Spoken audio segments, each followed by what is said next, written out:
आप सभी का हमारे कोरल ड्रा के चौथे अध्याय में स्वागत एवं अभिनंदन है। अभी तक हम सभी ने कोरल ड्रा के जो टूल्स होते हैं यानी कि टेक्स्ट टूल तक जान चुका है।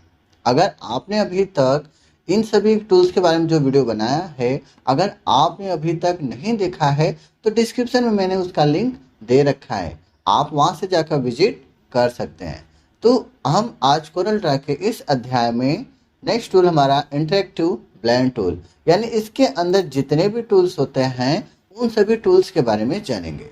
तो सबसे पहले हमारा आता है interactive blend tool. Interactive blend tool क्या होता है वो हम जान लेते हैं। जैसे कि मान लीजिए आपने यहाँ पर एक शेप यहाँ पर बनाया और एक शेप आपने यहाँ पर बनाया।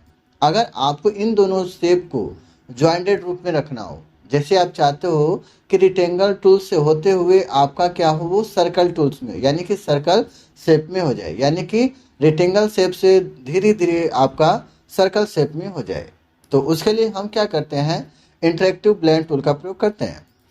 अब हम यहाँ पर जाते हैं और यहाँ से यानी कि रेक्टेंगल शेप से लेकर हम अपने सर्कल वाले शेप पर लाकर छोड़ते हैं। तो आप यहाँ पर देखेंगे तो जो आपका यहाँ पर टूल्स यानी जो आपने इंटरेक्टिव टूल का प्रयोग किया उसकी सहायता से आपने क्या किया, यहाँ पर अपने जो शेप था उसको रेक्टेंगल से सर्कल टूल में आपने चेंजेस कर दिया। तो इस तरह से अगर आप चाहते हो कि इसके अंदर ढेर सारे शेप आप बोल सकते हो, या तो किसी भी शेप के आकार में यानी रेक्टेंगल से सर्कल में चेंज करना हो तो हम कर सकते हैं।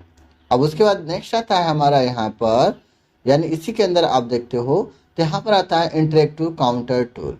इंटरेक्टिव काउंटर टूल क्या होता है, जैसे आप यहाँ पर एक से अधिक शेप लेना यानी दो शेप लेने के बाद उसके अंदर ढेर सारे शेप बनाए हैं, लेकिन आप जो इंटरेक्टिव काउंटर टूल होता है आप एक ही शेप के अंदर ढेर सारे शेप बना सकते हो। कैसे, तो बस क्या करो, आप यहाँ पर जाओ, काउंटर टूल को लो और माउस का लेफ्ट बटन क्लिक के ही आप क्या करो, यहाँ से अंदर की तरफ आप ड्रा करो। जैसे ही ड्रा करते हो तो आपके अंदर यहाँ पर देख सकते हैं कि ढेर सारे आपका जो बॉक्स होते हैं वो बनकर आ जाएंगे। अब उसके बाद नेक्स्ट आता है हमारा इसी के अंदर ही इंटरेक्टिव डिस्ट्रॉयशन टूल। क्या है हमारा डिस्ट्रॉयशन टूल। इसमें क्या होता है कि अगर आप अपने शेप के आकार को थोड़ा चेंजेस करना चाहते हैं यानी कुछ अलग रूप देना चाहते हैं तो आप यहाँ पर दे सकते हैं। बस यहाँ से जाइए, आप इसको पकड़ लीजिए, पकड़ने के बाद आप इसको जितना भी दूर रखेंगे आपका क्या होगा, वो उस तरीके का जो शेप होगा वो चेंजेस होता जाएगा, यानी जिस तरीके का आप चेंज करना चाहते हो वैसा ही चेंज हो जाएगा। फिर उसके बाद आता है नेक्स्ट इसी में ही आपका शैडो टूल। मतलब ये है interactive drop shadow tool. Shadow का मतलब आपको पता ही है, परछाई, ठीक है।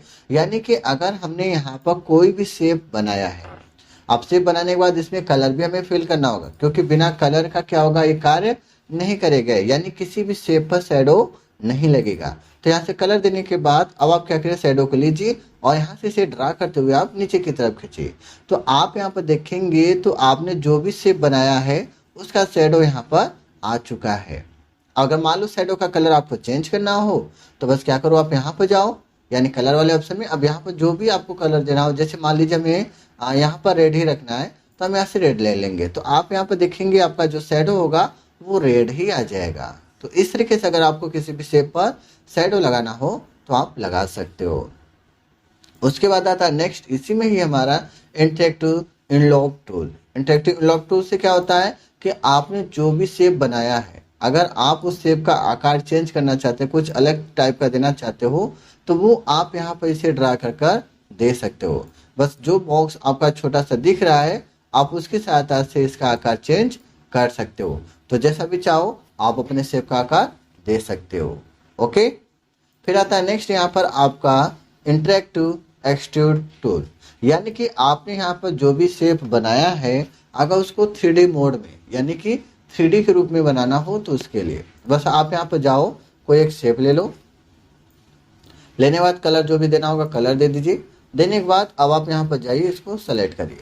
सेलेक्ट करने के बाद यहाँ से माउस का लेफ्ट बटन ड्रा करते हुए आप बाहर की तरफ इसको ड्रा करिए।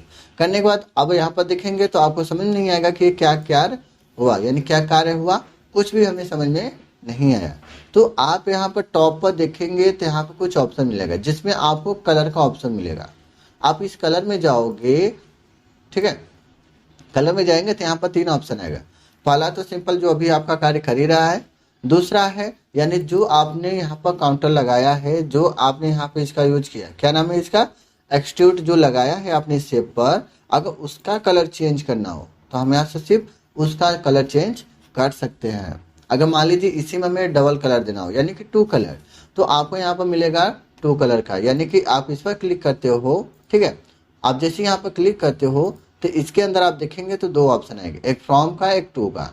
फ्रॉम में जो कलर देना होगा वो फ्रॉम में दे दीजिए, यानी ऊपर आ जाएगा, और टू में जो कलर देना होगा वो दे दीजिएगा यहाँ पर। तो आप देखेंगे जो आपने वहाँ पर यूज किया है आपका क्या है, यहाँ पर कलर आ चुका है। यानी इसके अंदर अगर आपको एक से अधिक कलर देना हो तो आप दे सकते हो। ओके, अब ये देखने में हमारा कुछ अजीब टाइप का लग रहा है।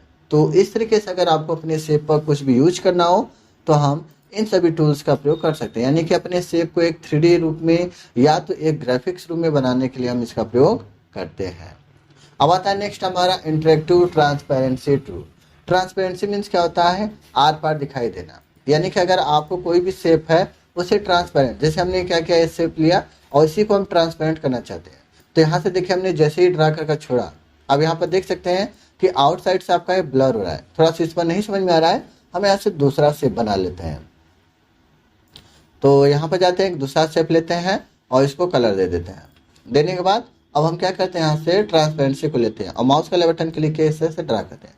तो अब आप यहाँ पर देख सकते हो कि आपका जो शेप है वो थोड़ा सा ट्रांसपेरेंट ही हो गया। यानी कि आप राइट साइड से देखेंगे तो ट्रांसपेरेंसी यानी कुछ भी नहीं दिखाएगा, जो हमारा पीछे का पेज है वो हमारा दिखाई दे रहा है। तो इस तरह से आप किसी भी शेप को ट्रांसपेरेंट कर सकते हो किसी भी साइड से। ओके, तो इस तरह से अगर हमें किसी भी टूल्स का यूज करना होगा तो हम यहाँ पर कर सकते हैं। तो सो फ्रेंड्स, आपको हमारा वीडियो कैसा लगा, अगर अच्छा लगा है तो हमारे वीडियो को लाइक करें, शेयर करें और हमारे चैनल को सब्सक्राइब करना ना भूलें।